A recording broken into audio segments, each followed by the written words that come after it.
শুনুন, শিরক মহাপাপ।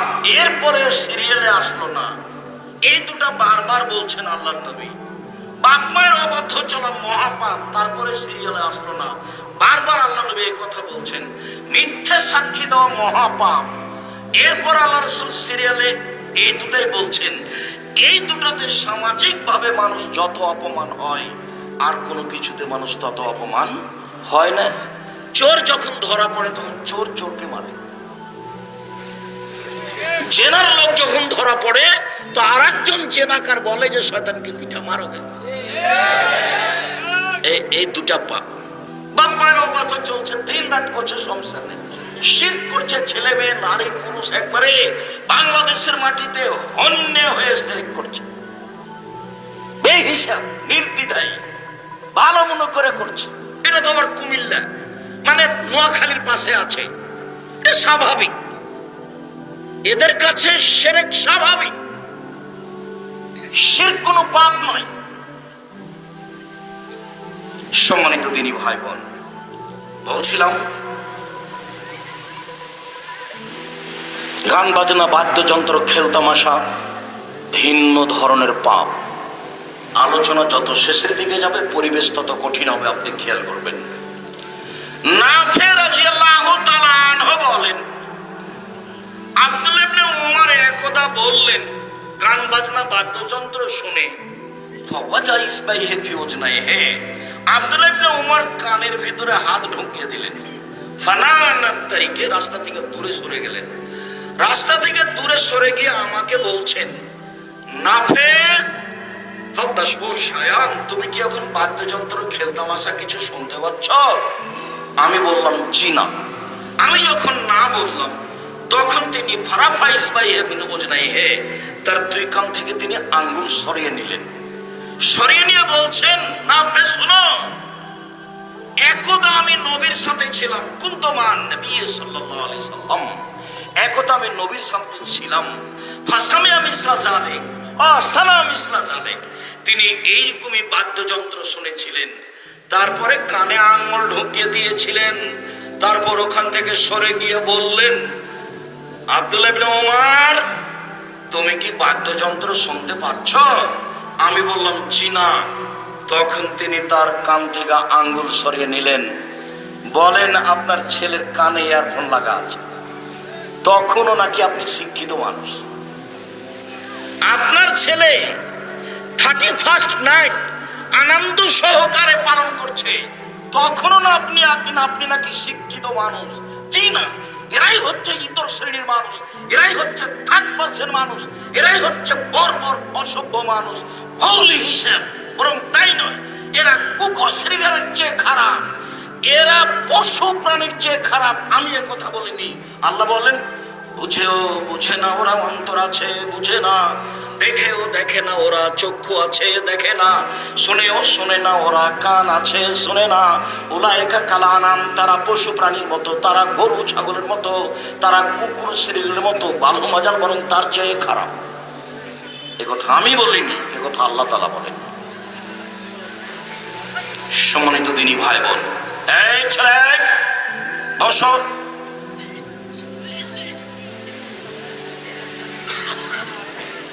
আমি কোনোদিন এটা মানিনি, মানবো না। আপনার ভাইয়ের কিভাবে চলে সেটা আপনাদের ব্যাপার। ঘৃণা একে করেছি, করবো ইনশাআল্লাহ। সম্মানিত দিনী ভাই বোন, যদিও আমি চেষ্টা করছি জাতিগতভাবে একে উপেক্ষা করা, একে উৎখাত করা, জাতির কাছ থেকে চেষ্টা চালিয়ে যাচ্ছে।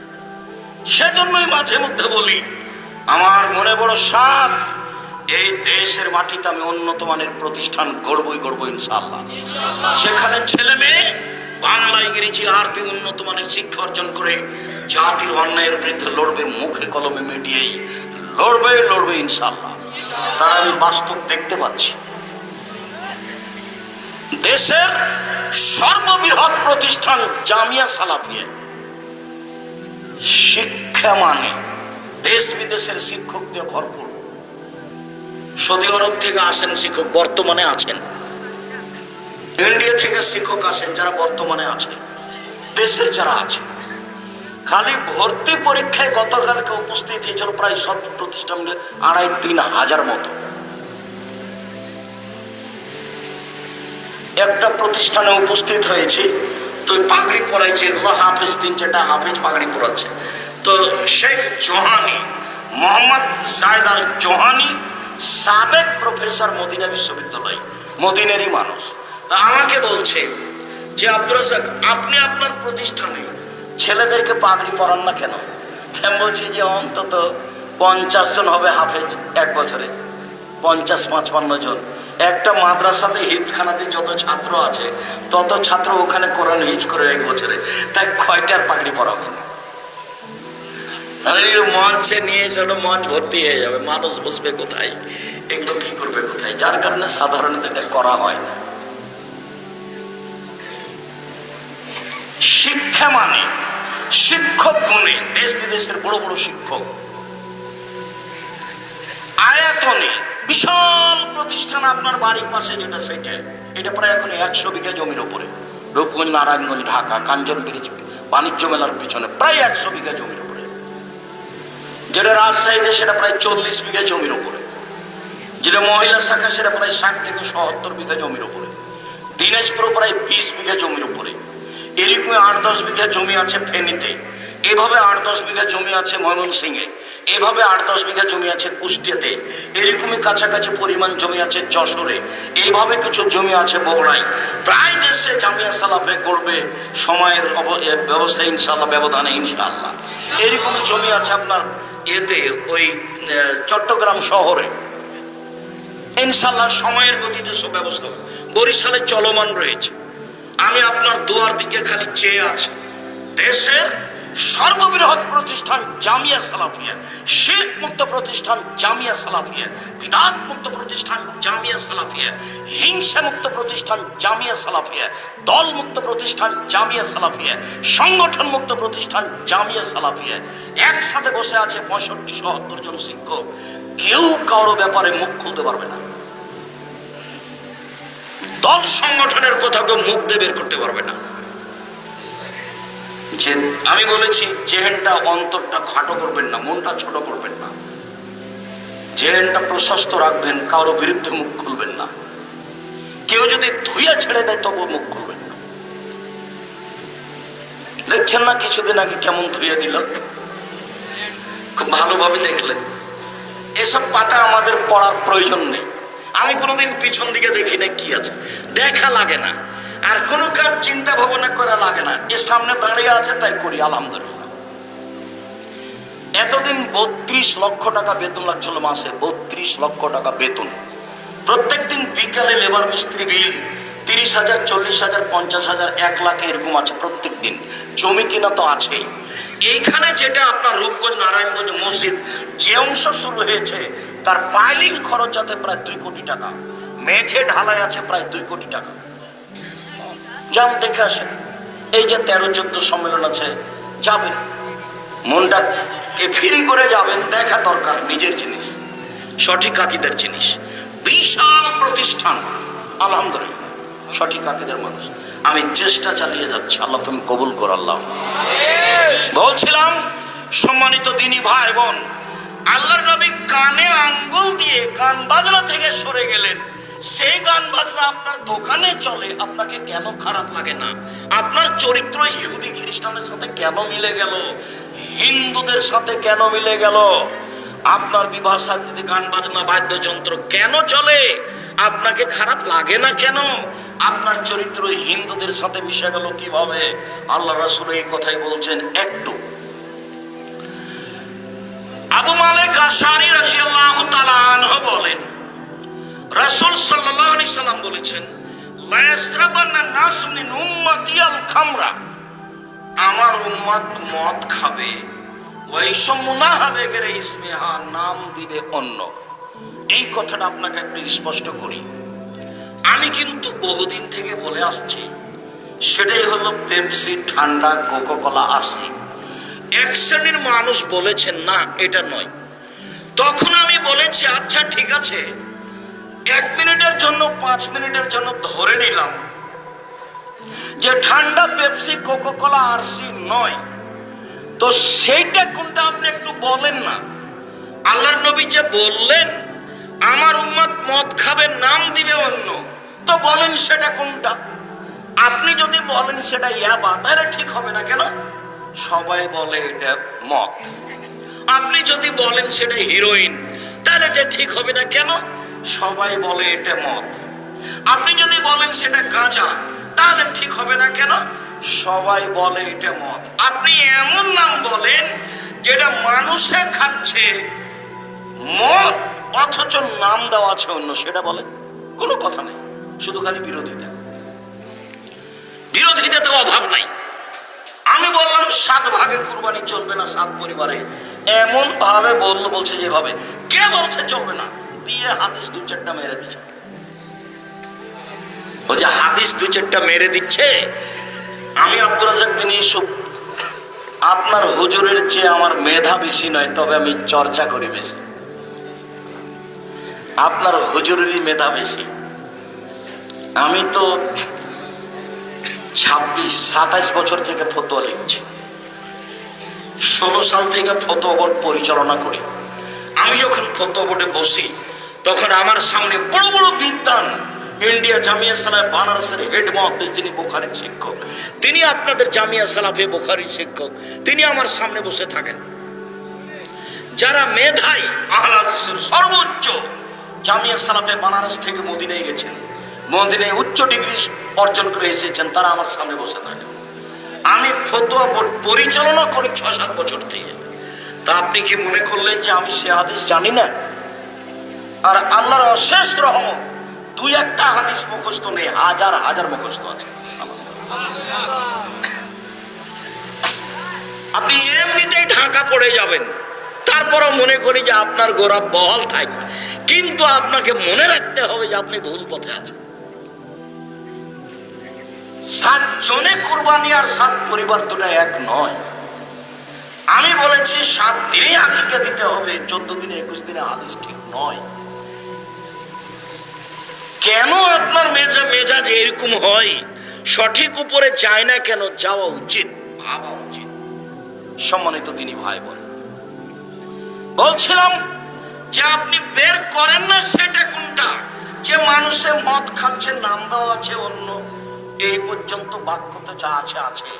এইবার হাদিস কিন্তু বুখারী মুসলিম, দেখেন বাক্য সামনে বাড়ছে কত জটিল। 2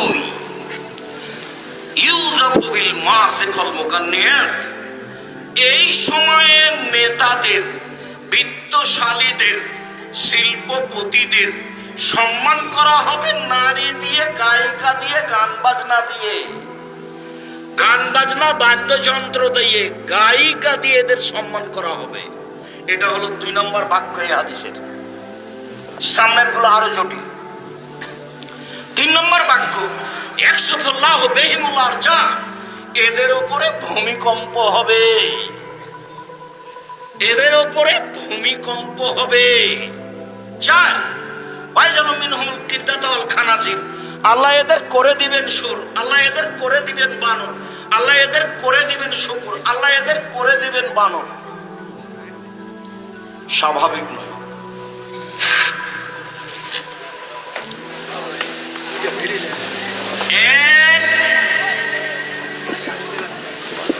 মদ খাবে, নাম দিবে অন্য। 2 গায়িকা ও বাদ্যযন্ত্র দিয়ে শিল্পপতি, নেতাদের, এমপি মুরদের সম্মান করা হবে। 3 এদের উপরে ভূমিকম্প হবে। 4 এরা হয়ে যাবে সুর, এরা হয়ে যাবে বানর। আল্লাহ এদের করে দিবেন শুকুর, এদের করে দিবেন বানর। আল্লাহ এদের করে দিবেন শুকুর, এদের করে দিবেন বানর। দেখেন আব্দুল্লাহ ইবনে আব্বাস রাদিয়াল্লাহু তাআলা আনহু বলেন, রাসূল সাল্লাল্লাহু আলাইহি সাল্লাম বলেছেন, লা ইউবাইয়াতান্না কওমুন মিন হাযিহিল উম্মাহ আলা তামিন ওয়া শারাবিন ওয়া লাহাবিন ফায়াসবাহু ফামাসাকু কিরদাতানা খানাজিরা। আমার উম্মত, আমার উম্মতের এক শ্রেণীর মানুষ রাত অতিবাহিত করবে মদ নিয়ে, গায়িকা নিয়ে, বাদ্যযন্ত্র খেলতামাশা নিয়ে আমার উম্মত রাত অতিবাহিত করবে। গান বাজনা নিয়ে, বাদ্যযন্ত্র নিয়ে, খেলতামাশা নিয়ে, গায়িকা নিয়ে এরা সকাল করবে। যখন এরা সকাল করবে তখন এরা নিজে নিজে হয়ে যাবে শূকর, এরা হয়ে যাবে বানর, এরা হয়ে যাবে শোর, এরা হয়ে যাবে বানর। আল্লাহর নবী বলছেন আল্লাহ ওদের করে দিবেন শূকর, আল্লাহ ওদের করে দিবেন বানর। মনে রাখবেন, এই ছেলে কারো গায়ের উপরে হাত দিয়ে থাকবে না, রেডি হও। এমন কোন পাপ নাই দুনিয়াতে যে পাপের পরিণাম শোর হয়ে যাওয়া দুনিয়াতে। জেনা নয়, চুরি নয়, ডাকাতি নয়, সুদ নয়, ঘুষ নয়, মানুষ হত্যা নয়, অথচ মানুষ হত্যা মহাপাপ। আল্লাহ বলছেন কে যদি একজন মুসলমানকে হত্যা করে সারা পৃথিবীর মানুষকে হত্যা করলো, এইভাবে আল্লাহ বলছেন কোরআন মাজিদে। এরপরেও যদি মানুষ মানুষকে হত্যা করে অন্যায় ভাবে, ফলাফলেও শুকর হয়ে যাবে, এই কথা আল্লাহ নবী বলেননি। কথা বুঝাতে পারেনি মনে হয়। গান বাজনা বাদ্যযন্ত্রে লিপ্ত হলে, খেলতামশায় লিপ্ত হলে ও হয়ে যাবে শুকর, ও হয়ে যাবে বানর। কি করে আপনি 31st নাইট মানতে পারেন এইভাবে? এই ছেলে মেয়ের বাপ মা যদি অশিক্ষিত না হয় তাহলে অশিক্ষিত কে? এরাই হলো ইতর শ্রেণীর মানুষ, এরাই হলো নিম্ন শ্রেণীর মানুষ, এরাই হলো অসভ্য বর্বর মানুষ। জাতির যদি রাস্তাঘাট করে দিতে না পারি, জাতির যদি স্কুল কলেজ করে দিতে না পারি, জাতিকে চূড়ান্ত সঠিক ধর্ম দিতে পারবো ইনশাআল্লাহ। ধর্মের ব্যাপারে জাতিকে ফাঁকি দিয়ে পরকাল হারাতে রাজি নই। কোন সাহস দেখে আপনি মুসলমানের ছেলে মেয়ে হয়ে এই খ্রিস্টানদের 1 তারিখকে আপনি মানতে যান? কি দেখাতে চান আপনি? কি বোঝাতে চান আপনি? দেশের কি করতে পারেন আপনি? জাতির কি করতে পারেন আপনি? মেয়ে নাচিয়ে, ফটকা ফুটিয়ে, আতশবাজি করে আপনি জাতির কি করতে পারেন? ইহুদি খ্রিস্টানের সাথে মিশে আপনি কি করতে পারেন? রাসূল সাল্লাল্লাহু আলাইহি ওয়াসাল্লাম দুঃখ করে বলেছেন কিছু কথা, যা একটু পরে বলছি। আনাস রাদিয়াল্লাহু তাআলা আনহু বলেন, রাসূল সাল্লাল্লাহু আলাইহি সাল্লাম বলেছেন, ইয়াকুনু মিন বাদি ফি হাযিহিল উম্মাহ কাসফুন ওয়া মাসখুন ওয়া কাসফুন। আমার উম্মতে ভূমিকম্প হবে, আকার আকৃতি পরিবর্তন হবে, সমস্যা নেমে আসবে। 3টি পাপের কারণে 3টে বিপদ নেমে আসবে। 3টি পাপের কারণে 3টে বিপদ নেমে আসবে।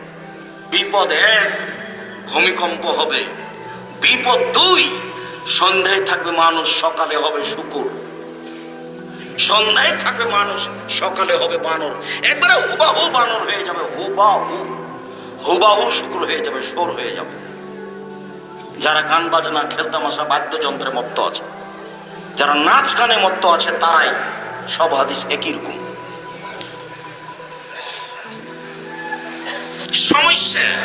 সমস্যা বিভিন্ন দিক থেকে নেমে আসবে। মাদ্রাসায় মারামারি, মসজিদে মারামারি, আলম ওলামার একজন আর একজনের বিরুদ্ধে কথা বলা, একজন আর একজনকে ধুয়ে ছেড়ে দিচ্ছে চিন্তা ভাবনা ছাড়াই। সমস্যা নেমে আসবে। জমির দাম যা, দেশটি খরচ প্রায় তাই। সমস্যা নেমে আসবে। 1, ভূমিকম্প। 2, আকার আকৃতি পরিবর্তন। 3, সমস্যা। এবার পাপ 3টে। 1, সারেবুল খমরা, মানুষ যখন নেশাদার দ্রব্য পান করবে তখন এরকম। 2, জাহারাতিল কায়নাত, মেয়েরা যখন নাচবে। সব মোবাইলে মেয়ে নাচে, প্রায় সব দোকানে মেয়ে নাচে, প্রায় সব বাড়িতে মেয়ে নাচে, যেটা আপনি রাত দিন দেখছেন। 3, বজরাবুল মাজিব, যেদিন তারা বাদ্যযন্ত্রে লিপ্ত হবে, গান বাজনায় লিপ্ত হবে, সেদিন এই 3টে বিপদ নেমে আসবে। স্বাভাবিক। চলেন এবার রাসূল সাল্লাল্লাহু আলাইহি সাল্লাম দুঃখ করে আফসোস করে যেগুলো কথা বলেছেন সেগুলোতে যায়।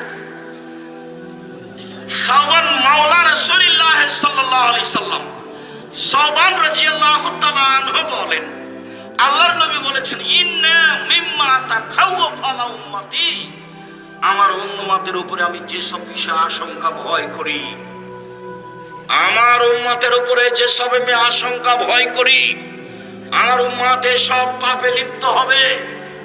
1, আইম্মাতা মুজিল্লিন, ভ্রান্ত হুজুর, হুজুর ধর্ম বিক্রি করে খাবে। শুনুন, কোরআন মাজিদ খুলে আয়াত দেখাচ্ছে, এ দেখেন আল্লাহ বলছেন ভোট দিতে হবে, এবার বলছে কোরআন মাজিদ খুলে দেখাচ্ছে যে আল্লাহ বলছেন মিলাদ করতে হবে। কোরআন মাজিদ খুলে দেখাচ্ছে হুজুর, আল্লাহ নবী বলছেন জাতির উপরে আমি আশঙ্কা করে গেলাম যেগুলো ঘটবে। এক ভ্রান্ত হুজুর উমর রাদিয়াল্লাহু তাআলা আনহু যদি আজকে বেঁচে থাকতেন তাহলে বাংলাদেশের শতকরা 95 জন বক্তারা আজীবন জেল হতো, কেউ বাইরে থাকতে পারত না, বক্তৃতা করা তো বহু দূরের কথা। অবাক হতে হবে আপনাকে। আমি একবার কাটিহার, বিহার, ইন্ডিয়া বক্তব্য দিতে গেছিলাম, তো বক্তারা সব উর্দু ভাষায় বক্তব্য দিচ্ছে। 7টায় আমি পৌঁছেছি, সন্ধ্যা 7টায়। 11টার সময় আমি মঞ্চে গেছি। মঞ্চে গিয়ে সালাম দিয়ে বলছি যে আমি সন্ধ্যা 7টায় এসেছি, 11টায় মঞ্চে আসলাম। এতক্ষণ পর্যন্ত বক্তারা যারা বক্তব্য দিলেন উর্দু ভাষার খুব শক্তি, ফাটফাট ফাটফাট করে যে বললো, তা আমি বললাম যে আপনারা কি কিছু বুঝেছেন? কি বললেন? বলে না, কিছু বুঝিনি। তা আমি এবার সভাপতি সাহেবকে বললাম, সভাপতি সাহেব আপনি বলেন তো আপনি কি বুঝলেন? সভাপতি আবার আমাদের জামিয়া সালাফের যিনি বুখারীর শিক্ষক, হেড মুহাদ্দিস, যিনি জামিয়া সালাফিয়া বানারসে মুহাদ্দিস ছিলেন, তার পিতা সভাপতি, তিনি আবার ওই দারুল দেওয়ান থেকে দাওরা করেছিলেন। আপনি কিছু বুঝলেন? বলছে আমিও কিছু বুঝিনি। তো তাহলে এবার আমি বলি, আমি সন্ধ্যা 7টা থেকে নিয়ে 11টা পর্যন্ত বক্তব্য শুনেছি, আমি একটাও বুঝিনি। কি যে বললেন হুজুর, আল্লাহ ভালো জানে। তা আমি তো তাকে কোরআন হাদিসের কথা বলতে দেখলাম না। ওই অবস্থায় এখানে ভ্রান্ত হুজুর। 2 সাতালতাহু কাবাইল উম্মতি সাতাবুদু কাবাইল মিন উম্মতি আল আওসান। আমার উম্মত মূর্তি পূজা করবে, মূর্তিকে ভালোবাসবে, মূর্তিখানায় যাবে, ছেলে মেয়ের বাপ মায়ের ছবি মূর্তি সুন্দর করে সাজিয়ে রাখবে বাড়িতে। ও নাকি শিক্ষিত ছেলে, ও হলো কুসন্তান, অশিক্ষিত সন্তান। এরকম মানুষকে কবর দিতে এসেছি। কি করে তার ছেলে বাপের কবরকে এভাবে, তার বাপের ছবিকে এভাবে সাজিয়ে রাখতে পারে, মায়ের ছবিকে এভাবে সাজিয়ে রাখতে পারে? বলে যে আমি মাকে সম্মান করছি। বলে হিসাব, মা মারা গেছে, মাটি দিয়ে বাড়িতে ঢুকে পাসপোর্ট সাইজের ছবিটা টুকরা টুকরা ছিঁড়ে ফেলে মায়ের জন্য হাত তুলে দোয়া করবে কবরের পাশে। এ হলো সুসন্তান। আমার উম্মত হিন্দুদের সাথে মিশে যাবে। দেখেন, সব বাড়িতে পুতুল আছে, সব বাড়িতে কাঁকড়া আছে। নাতির জন্য পুতুল কিনে নিয়ে এসেছে নানা, নাতির জন্য একটা পট কিনে নিয়ে এসেছে নানা, সেটা ঘোড়া। নাতির জন্য একটা কাপড় কিনে নিয়ে এসেছে, তাতে আছে আপনার ওই কার্টন। যেখানে যাবে সব ইহুদি খ্রিস্টান রাস্তাঘাট ঘিরে রেখেছে। 3 সাতালতাহু কাবাইল মিন উম্মতি বিল মুশরিকিন। আমার উম্মত মিশে যাবে হিন্দুদের সাথে। নেন, এবার বিবাহ লাগলে বাদ্যযন্ত্র কাদের বাড়িতে হতো? হিন্দুদের বাড়িতে। মুসলমানের ছেলেরা দৌড়ে যেত। এখন তো প্রায় সব বাড়িতে গান বাজনা। ছেলে মেয়ের বিবাহ একবারে বাদ্যযন্ত্রের মাধ্যমে। আল্লাহ নবী বলছেন হিন্দুদের সাথে মিশে যাবে। এক ভ্রান্ত হুজুর ধর্ম বিক্রি করে খাবে। 2 মূর্তি পূজা করবে। 3 হিন্দুদের সাথে মিশে যাবে। চলেন কাছাকাছি চলে আসি। আব্দুল্লাহ চলে এসেছে, আব্দুর রহিম রাস্তায় কাছাকাছি। আলহামদুলিল্লাহ, আমরা আল্লাহর শুকরিয়া আদায় করি। আলহামদুলিল্লাহ, জাযাকাল্লাহ খাইর। তাদের খিদমত আল্লাহ কবুল করুক, আল্লাহুম্মা আমিন। আপনারা আব্দুর রহিম আশা এবং বক্তব্য শেষ হওয়া পর্যন্ত ভদ্রতা বজায় রেখে বক্তব্য মূল্যায়ন করার চেষ্টা করবেন। সাত করে দেখতে আসলেন, দেখে চলে গেলেন, এটা ভালো হবে। আসলেন ভদ্রতা বজায় রেখে বসে কথা শুনবেন, যেটা আল্লাহ রাসূলের নিয়ম। আপনিও শান্তি পাবেন, আমিও শান্তি পাবো। মানুষ ইহুদি খ্রিস্টানের সাথে মিশে যাবে। আব্দুল্লাহ ইবনে উমর বলেন, রাসূল সাল্লাল্লাহু আলাইহি ওয়াসাল্লাম বলেছেন, লা ইয়াতিয়ান্না আলা উম্মতি মা তাআলা বানি ইসরাঈল। আমার উম্মত ইহুদি খ্রিস্টানের সাথে মিশে যাবে। হাজওয়ান নাল বিন্নাল, ডান পায়ের জুতা যেমন বাম পায়ের সমান। অন্য হাদিসে এসেছে ডান হাতের বিঘত যেমন বাম হাতের সমান। আমার উম্মত ইহুদি খ্রিস্টানের সাথে মিশে যাবে।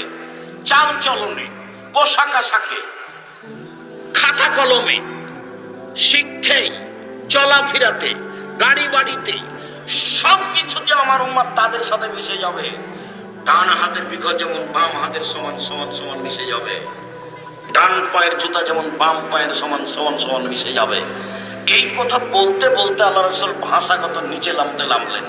ভাষাগত নিচে নামতে নামতে বলছেন যে ইহুদি খ্রিস্টান যদি খোলা মাঠে মায়ের সাথে জেনা করে থাকে, আমার উম্মত মায়ের সাথে জেনা করবে। 31st নাইট কিভাবে আপনার ছেলে মানতে পারে, কিভাবে মূল্যায়ন করতে পারে? আল্লাহ রাসূল এইভাবে আফসোস করে বললেন। দেখেন না, বাপ প্রতি মাসে উমরা করে, রমজান মাসে উমরা করে, হজ করে, মাথায় টুপি আছে, মেয়ের সাথে আছে, স্কিন পায়জামা পরে আছে। এটা আপনাদের দিন রাত চোখে দেখা। দিন রাত রাস্তাঘাটে, অফিস আদালতে, কোর্ট কাচারিতে, শহরে এগুলো দেখছেন। আল্লাহ রাসূল সাল্লাল্লাহু আলাইহি ওয়াসাল্লাম এগুলো আফসোস করে বলেছেন।